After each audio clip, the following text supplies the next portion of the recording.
የሪል ስቴት ዋጋ ሊቀንስ የሚችልበት ጊዜና ሁኔታ መቼ ነው? የሪል ስቴት ዋጋ ሊቀንስ የሚችልበት ጊዜና ሁኔታ መቼ እንደሆነ በዝርዝር አቀርብላችኋለሁ። እስከ ቪዲዮ መጨረሻ አብራችሁን ተከታተሉ። የመጀመሪያው የበጀት መዝጊያ አካባቢ አንድ ሪል ስቴት ዋጋ ሊቀንስ ይችላል። ይሄም እንዴት መሰላችሁ? የበጀት ዓመት እቅዱን ለማሳካት ሲባል አንድ ሪል ስቴት ካምፓኒ ዋጋ ዲስካውንት ሊያደርግ ይችላል። ይሄም የሚያደርገው ለምን መሰላችሁ? ለሁለት ምክንያቶች ነው። የመጀመሪያው ዓመታዊ የሆነ ግብር ወይም ታክስ ለመክፈል ኤክስፔክትድ የሆነ ኢንካም ወይም ደግሞ ካሽ እንዲሁም ደግሞ ረቨኑ ጀነሬት ማድረግ መቻል ስላለበት፣ ያንን ጀነሬት ማድረግ ካልቻለ ግብርን አፎርድ አድርጎ መክፈል አይችልም ማለት ነው። ሁለተኛ ሼር ካምፓኒ ከሆነ በስሩ ብዙ እህት ኩባንያዎች ያላቸው ካምፓኒዎች አሉት። ለምሳሌ ያክል ሪል ስቴት ማዘር ካምፓኒ የሆነና ሌሎች ካምፓኒዎች ይኖራቸዋል። ስለዚህ ከማዘር ካምፓኒው አብዛኛውን ፕሮፊት የሚሰበስብ ከሆነ ሪል ስቴት ዲስካውንት ያደርጋል ማለት ነው። ይሄም እንዴት መሰላችሁ? እንግዲህ ሼር ካምፓኒዎች ብዙ ጊዜ የሚያደርጉት ምንድነው? ዓመታዊ የሆነ ዲቪደንድ ለሼር ሆልደሮች እንደሚያከፋፍሉ ይታወሳል።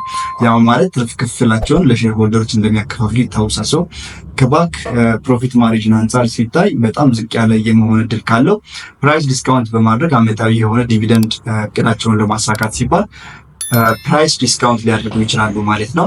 ስለዚህ ይሄ ፊዚካል በጀት ዓመት የምንለው ኦልሞስት በጀት መዝጊያ አካባቢ የምንለው ብዙ ጊዜ በኢትዮጵያ እስከ ሰኔ እስከ ሐምሌ ባሉት ጊዜያቶች የሪል ስቴት ዋጋ ዲስካውንት ሊደረጉ ይችላሉ ማለት ነው። ሁለተኛው ፎሬን ዲቨሎፐሮች ሀገር ውስጥ ዲቨሎፕመንት ላይ ፈቃድ ከተሰጣቸውና ወደ ዲቨሎፕመንት መሰማራት ከቻሉ አንድ ሪል ስቴት ዋጋ ሊቀንስ ይችላል። ይሄም እንዴት መሰላችሁ? ሪል ስቴት ማርኬቱ በጣም ኮምፒቲቲቭ ስለሚሆን ሳፕላይ ከዲማንድ አንጻር ብዙ ሳፕላይ ካለ የሪል ስቴት ዋጋ ሊቀንስ ይችላል ማለት ነው። ሶስተኛው አንድ ካፒታል ማርኬት ወይም ካፒታል ማርኬት ሃይሊ ሊኩዊድ ከሆነ ኢትዮጵያ ውስጥ እንደሚታወቀው ካፒታል ማርኬት ስታብሊሽ ተደርጎ ኢሴክስ ላይ የተለያዩ ካምፓኒዎች ሊስት እየተደረጉ እንደሆነም ሰምተናል ማለት ነው። እሱም ሊስት የተደረጉ ካምፓኒዎችም የመጀመሪያው ወጋገን ሼር ካምፓኒ እንዲሁም ሲቢ ሼር ካምፓኒ ኢሴክስ ላይ ሊስት መደረጋቸው ይታወሳል። እንዲሁም ደግሞ ለአምስት ወራት ኢትዮ ቴሌኮም ሼሩ ሲሸጥ መቆየቱ ይታወሳል ማለት ነው። ሶ እነዚህ ስቶክ ማርኬት ላይ ትራንዛክሽኑ በጣም ሊኩዊድ ከሆነ የሪል ስቴት ኢንቨስትመንት ዘርፍ እና ስቶክ ማርኬት ሞር ላይክሊ ኢንቨስትመንት ዘርፋቸው ተቀራራቢ እንደመሆናቸው መጠን ብዙ ሰዎች የኢንቨስትመንት ሳይታቸውን ወደ ስቶክ ማርኬት ተርን የማድረግ እድላቸው በጣም ከፍተኛ ነው። በዚህም ጊዜ ምን ይሆናል? ሪል ስቴት ማርኬቱ የመቀዛቀዝ እድሉ በጣም ከፍተኛ ነው ማለት ነው።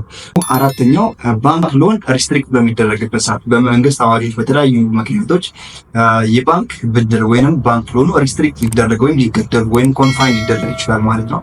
ሶ የባንክ ሎኑ ፕሮቫይድ አክሰስ ካልተደረገ ሚድል ኢንካም ሌቭል እንዲሁም ሎወር ኢንካም ሌቭል ላይ ያሉ ኢንቨስተሮች ማርኬቱ ላይ ኢንቨስት የማድረግ ፍላጎታቸው ሊቀንስ ይችላል። በዚህም ጊዜ ሪል ስቴት ሳፕላየሩ ከዲማንዱ አንጻር አቅርቦቱ ቢኖርም የሚገዛ ሰው እስከሌላቸው ድረስ ዋጋ ዲስካውንት የማድረጋቸው እድሉ በጣም ከፍተኛ ይሆናል ማለት ነው። ከዚህ በተጨማሪ መንግስት የሚያወጣቸው አዳዲስ አዋጆች፣ ረቂቅ አዋጆች አንድን ሪል ስቴት ማርኬት ፍላክቹዌት ሊያደርጉት ይችላሉ ማለት ነው። ሶ አዳዲስ ሮመሮች፣ አዳዲስ አዋጆች ሲወጡ ማርኬቱ የመቀዛቀዝ ወይም ደግሞ ፕራይስ ዲስካውንት የመደረግ እድሉ በጣም ከፍተኛ ነው ማለት ነው። ከዚህ በተጨማሪ ስድስተኛው እና የመጨረሻው ዓመታዊ በዓላት አካባቢ ብዙ ሪል ስቴቶች ዲስካውንት ሲያወጡ እንመለከታለን።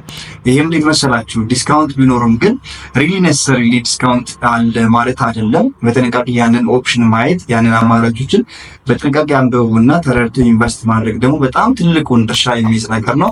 ኢቭን ኢፍ እናንተ ማርኬቱ ያለውን ሁኔታ ማትረዱም ከሆናችሁ ደግሞ አድቫይዘር እንዲሁም ሪል ስቴት ላይ ማርኬቱ ላይ አድቫይዘር የሚሰሩ ሰዎች አሉ። እነሱን ኮንታክት አድርጋችሁ ኢንቨስት በታድርገው ሪኮመንድ አድርጋችኋለሁ። ሮበርት ኪዮሳኪ ሁሌ እንደሚለው አንድን አሴት ስንገዛ ነው እንጂ ስንሸጥ አይደለም የምናተርፈው። ሶ በጥንቃቄ ኢንቨስት ካላደረግን ሉዝ የማድረግ እድላችን በጣም ከፍተኛ ነው ማለት ነው። ሶ እንደዛ አይነት መረጃና ቲፕ እንዲደርሳችሁ እንዲሁም ይሄ ቪዲዮ ሙሉ በሙሉ መረጃውን ካልሰማችሁ መለስ ብላችሁ ድጋሚ ቲፖችን እንድትመለከቱ መቼና በምን አይነት ሁኔታ ውስጥ ሪል ስቴት ላይ ኢንቨስት ብታደርጉ ትርፋማ እንድትሆኑ ይረዳችኋል ማለት ነው።